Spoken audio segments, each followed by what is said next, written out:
Okay, this is just a little tidbit of history that I wanted to regale you all with because, I mean, look at the thumbnail and look at the title. Come on, doesn't this sound a little weird? You see, I originally wanted to make a longer video giving various examples of people using copyright as a form of censorship, and it would cap off with this because it's the most insane story of the bunch. But then, after doing a little more research into this story, it gets way more insane and actually does have enough room to hold its own video, apparently. So let's get into it. Now, I don't think I need to explain to all of you who Adolf Hitler was, nor do I necessarily need to explain one of the most famous things about him, his biography/manifesto, Mein Kampf, which is now one of the most controversial books in the modern day. But that's with the fact of hindsight. At the time period, things were a lot more amorphous with this guy because he kind of just became famous. Very few people knew about the big ambitions that he had.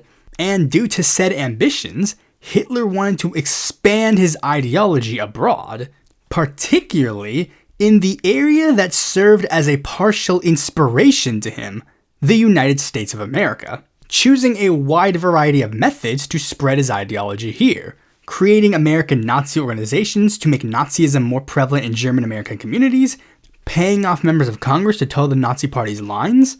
But the Nazi Party proposed to Hitler a very simple method.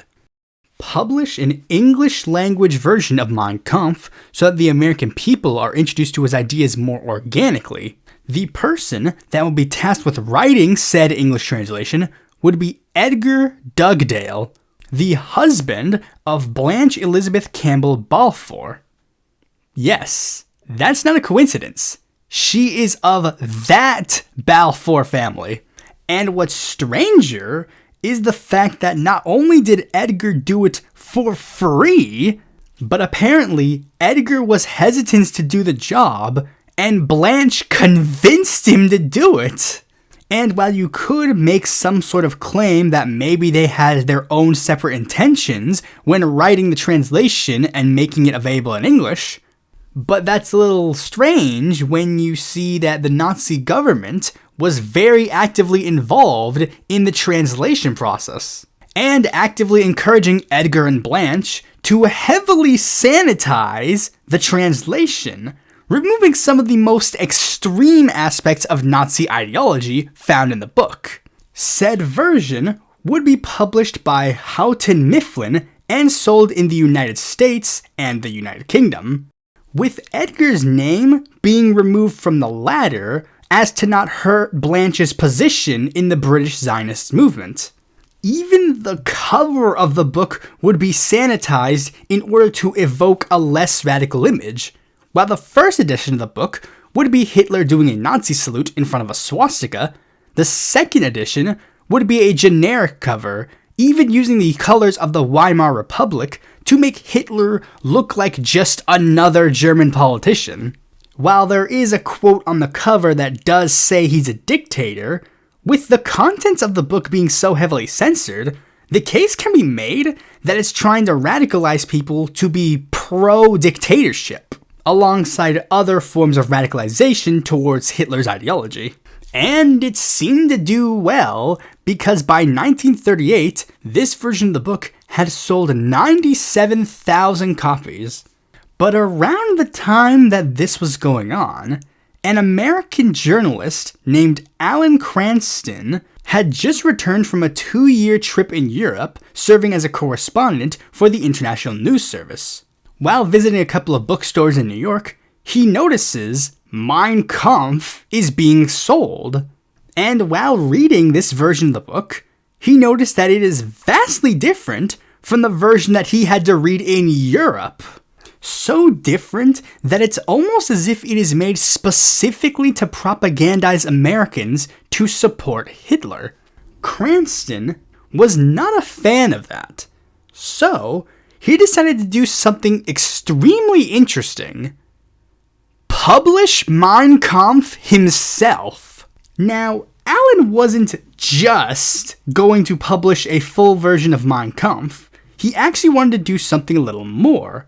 As the foreword of his version states, "This edition of Mein Kampf contains every important point, every important idea Hitler presented, every important sentence he wrote, Hitler's inconsistencies, self-contradictions, extremities, even his erratic language. All these are retained here." With Cranston using various citations to debunk everything Hitler said in the book. Some from Cranston himself, such as responding to the claim that Karl Marx was secretly preparing for the Jewish domination of the stock market with, "The view is generally accepted that Karl Marx was a communist, not a stock exchange broker." Other times, Cranston didn't have to add anything, just post other sections of the book to debunk what Hitler said, such as in Chapter 2, when Hitler portrayed himself as a poor, innocent boy with a dream of joining the arts who was pushed into this radical ideology, with Cranston adding a section from Chapter 5 where Hitler stated, "Even as a boy, I was no pacifist, and all attempts to train me in this direction were utter failures." Showing that even on a fundamental level, Hitler was just a liar and a con man. And to make sure that this version was more easily accessible than the official version, Cranston would publish it in the format of a tabloid newspaper, thus making it significantly cheaper, 10 cents compared to $3. Adjusted for inflation, it's $2 versus $69, which clearly worked in spreading the message, as Cranston was able to sell 500,000 copies of the book in the United States alone, with the major selling point of this version being not a cent of royalty to Hitler, with the money raised slated to help refugees flee Germany. All of this would end up catching the attention of Houghton Mifflin, who decided to take Alan Cranston to court for copyright infringement. And yes, by today's standards, of course, it's pretty funny to see a company fight desperately against the copyright infringement of Mein Kampf. Another aspect that I find interesting about it is that if this case were to happen today, as in recontextualizing everything that happens to be taking place in this current year, Cranston would have actually had a leg to stand on with a fair use claim. Let's see how Alan Cranston's version of the book stands up against the 4 factors of fair use. 1. The purpose and character of the use, commercial or educational, transformative or reproductive. While the Cranston version was sold, making it commercial, the primary purpose of the book was to educate the people about the truth of Hitler's ideas, and it was done in a rather transformative way. The nature of the copyrighted work, fictional or factual, the degree of creativity. Mein Kampf is an autobiography and political manifesto, i.e., things that were made to be educational. You cannot copyright political ideas and real historical events. The copyright would be for this book as it was written specifically. And by virtue of the way Cranston wrote the book, it is changed so much that the book is completely different. The amount and substantiability of the portion of the original work used. Something that can be close to a legitimate claim, but Cranston did not copy the original work word for word, not only because he translated it, but also because he eliminated Hitler's long-winded digressions and cut out much of the endless repetition, which he himself explains is necessary in order to indelibly to impress an idea upon the mind of everyone exposed to his propaganda. The effect of the use upon the market or potential market of the original work. Probably the only factor of fair use that's against Cranston, and I don't think I need to explain why. So if this controversy happened today, Cranston might have a leg to stand on. But this case happened in 1939, before fair use became civil law, so Cranston lost the case and had to destroy the remaining 500,000 copies that remained unsold. But that didn't stop the 500,000 already out there from circulating and keeping people more informed about Hitler's true intentions. And by the time that this case had finished, more people were already publishing unredacted versions of Mein Kampf in order to spread the message wider. Granted, they actually did have to negotiate with Houghton Mifflin in order to do so. And while Raynal and Hitchcock went through the official means to publish a version of Mein Kampf, there was actually another book company called Stackpole that actually wanted to exert another form of legal loopholes in order to get their version of the book published, trying to make the case that since Hitler was a stateless citizen at the time of the book's publication, he did not have the legal claim to a copyright. As such, he could not transfer the copyright to anybody else, thus the book was already in the public domain. With them alleging that they were in talks with Raynal and Hitchcock, who told them that if they were able to convince the public that this made it public domain, they would not be interested in publishing their version, which they interpreted as a green light to publish their version, leading to another massive legal battle.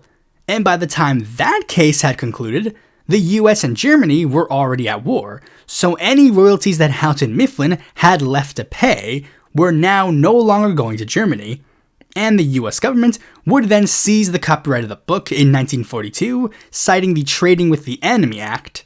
And then in 1979, Houghton Mifflin bought the rights back to the book.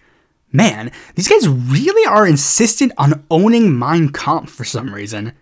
But this time, Houghton Mifflin wanted to rehabilitate their image by stating that any and all profits from the book would be given to a charity. But they seemed to have trouble finding a charity that would accept the profits from Mein Kampf. But all this would eventually become a moot point because in 2016, the book would finally enter the public domain, so there's no need for them to fight tooth and nail for it anymore. So yeah, I think this is irrefutable proof for me to say, if you support copyright, you agree with Hitler. Thanks for watching this video. Be sure to like, comment, share, subscribe, and click the bell to find a future video of mine comes out. And if you want more content from me, consider supporting me on Patreon.